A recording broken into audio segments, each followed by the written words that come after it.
My name is Aja Basden. I am a senior at SCAD Atlanta studying film and TV production. The fact that I just took a deep breath. I'm thankful to be above ground. I'm thankful for my beautiful family that raised me.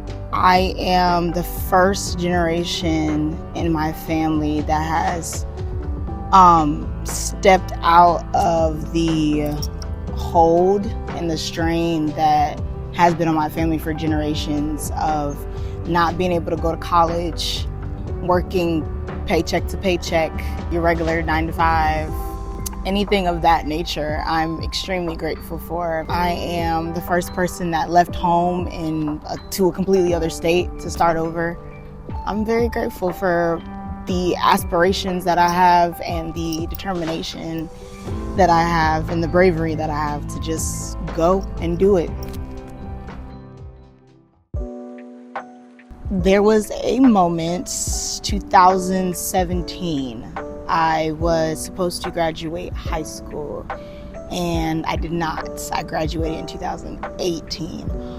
All of my friends, all of my cousins that graduated that year, it felt like I was getting left behind. My mother at the time was married to someone that I absolutely hated, and we had to live in a house where I was obsolete. I wasn't valued, really. So I isolated myself.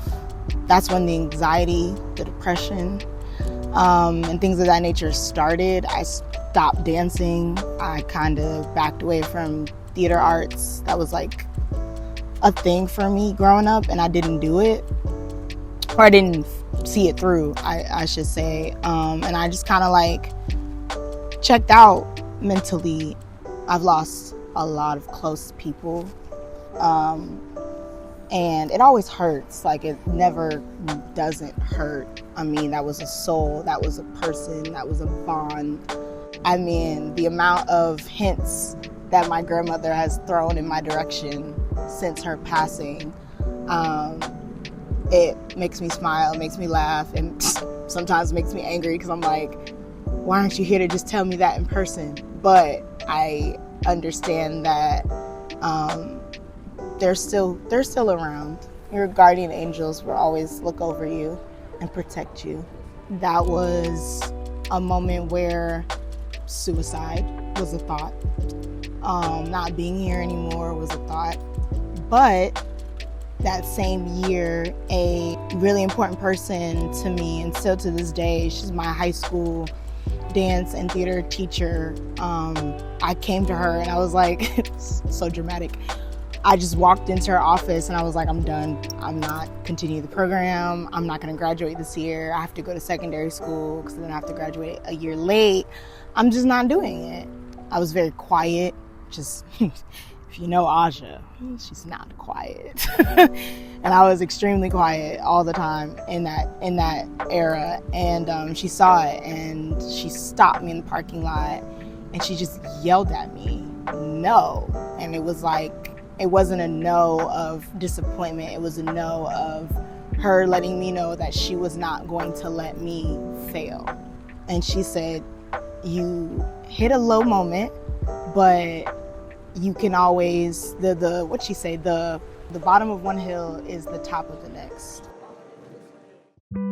After that, I had full custody of my nephew, Aiden. He is now 9 years old. Can't believe it. But at the time, he was only 3. And I took care of him. And I became a momty, which I loved doing. And I was able to really get out of bed every morning because he ended up being my reason why. And I didn't really see it at the time, but that was my motivation. And I'm proud to say that I was a part of his story and he was a part of mine. And because of that, the days got easier. I was able to, continue with school, find a better job. And now I'm even striving even harder in my career to find an even better job. And yeah, I've just been thriving because of that. Who knew that little kid would be my reason why?